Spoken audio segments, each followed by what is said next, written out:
You ever go looking for an old video, a piece of your own past, something you remember so clearly, only to find nothing?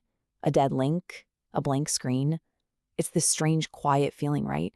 It feels like the internet that we all built, the one we remember, is just slowly turning into a ghost town. Someone left this comment on a forum about lost media. And man, that thought is haunting. That pieces of our culture, things that millions of people saw, can just cease to exist. They just dissolve back into the noise. And look, we're not talking about a few random clips here and there. We're talking about a kind of digital extinction event. Millions, literally millions of videos, songs, images, conversations from the dawn of the social web, they've just vanished. This isn't just about the silly stuff either. This is about the first expressions of brand new art forms. It's about eyewitness accounts of history. It's the very foundation of entire online communities. It's like a massive chapter of our shared digital history has just been ripped out of the book. So it really makes you wonder, what happens to our collective memory when the archive itself is fading away? Okay, let's really dive into what this means, starting with a piece of content that feels like it could never, ever disappear. So let's start with a video that feels like a pillar of internet culture, something that feels absolutely permanent. You know it. You've probably quoted it. Charlie bit my finger. It feels like it's always been there, and it's always going to be there. The perfect digital artifact. The journey of this 155-second clip is just wild. It's the perfect story of early viral culture. It all started back in May 2007. It was just uploaded so a grandpa in the US could see his grandsons. But, the internet had other plans. By late 2019, it was the most viewed video on all of YouTube. And then, in a very 2021 move, it got sold as an NFT for more than $700,000, supposedly locking its place in history forever. To date, it's been seen over 888 million times. I mean, that's not just a video anymore, right? That is a shared global experience. It's as recognizable as a famous painting or a pop song. We assume it's going to live forever on a server somewhere, totally safe and sound. And this is what's so brilliant. It shows just how accidental this new kind of history can be. The boy's dad, Howard, said he was totally naive about YouTube and was actually about to delete it. But then it blew up, and as he put it, he had lost control of the clip. It just didn't belong to him anymore. It belonged to the internet. But here's the thing. For every innocent, seemingly permanent piece of our digital past, there's a much darker, more complicated story. For every Charlie bit my finger, there's a video like, "Hi, Walter, I got new GF today." A clip that became infamous not for being charming, but for being absolutely terrifying. Okay, so check this out. Just a few months after Charlie bit my finger was becoming this wholesome meme, a totally different kind of story was unfolding. On August 11th, 2009, a 15-year-old girl named Kayla Berg went missing in Wisconsin. 2 months later, this bizarre, really unsettling video gets uploaded to YouTube. It sat in obscurity for years until 2016 when internet sleuths found it and this horrifying theory started. Was the crying girl in the video the missing Kayla Berg? People saw a resemblance. They heard a similar voice. And just like that, the internet's true crime machine just spun into high gear. People were convinced they had stumbled onto a digital ghost, a piece of evidence hidden in plain sight on the world's biggest video platform. The reality, thankfully, was less sinister. The local police department investigated and they confirmed the video was staged. It was a complete hoax. But that doesn't really erase the impact, does it? The video shows this chilling place where viral culture and real-world tragedy collide.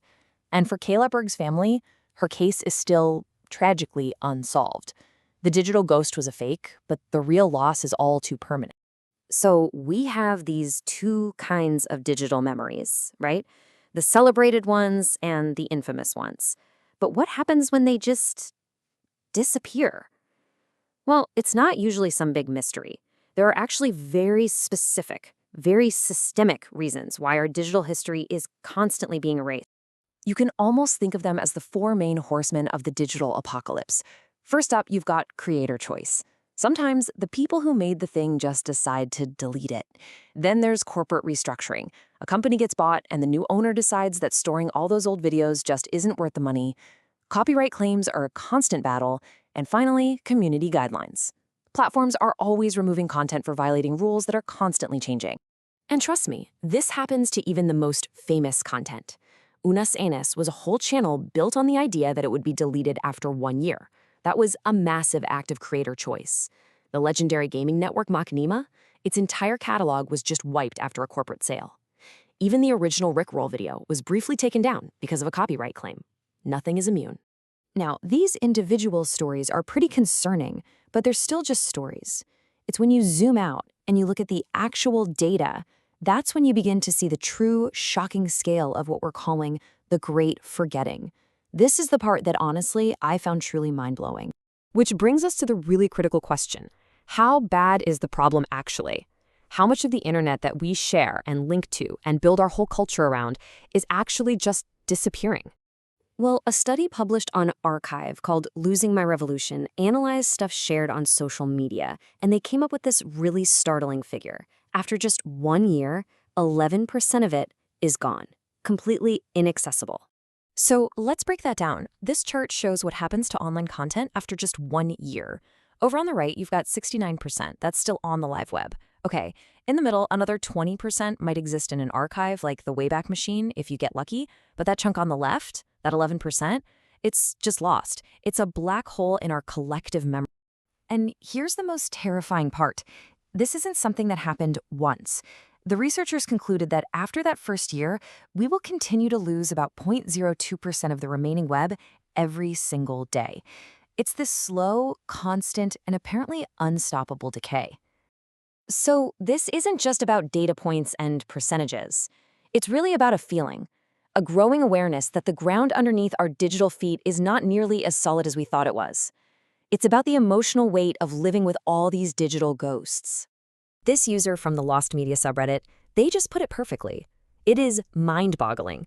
I mean, think of all the little communities, the early experiments, all the weird, wonderful, and obscure stuff that never got famous, like Charlie Bit Me. The vast majority of that stuff, it's probably gone, with nothing but a few broken links left behind. And it forces us to ask a really tough question. We've basically outsourced so much of our memory to these platforms, just assuming they were permanent. But what does it mean for our culture, for our own personal histories, when that archive is unreliable and haunted by things that aren't even there anymore? You know, the early dream of the internet was this perfect memory, a place where nothing was ever truly lost. We are now living in the wreckage of that dream, trying to come to terms with just how much has already slipped right through our fingers. This isn't some hypothetical fear. It has already happened on a catastrophic scale. As this user points out, the single greatest example is the MySpace data loss. A server migration error wiped out millions of songs, photos, and videos uploaded before 2016. An entire generation of early digital culture gone in an instant. It is the digital equivalent of the burning of the Library of Alexandria, which leaves us with one last really unsettling thought.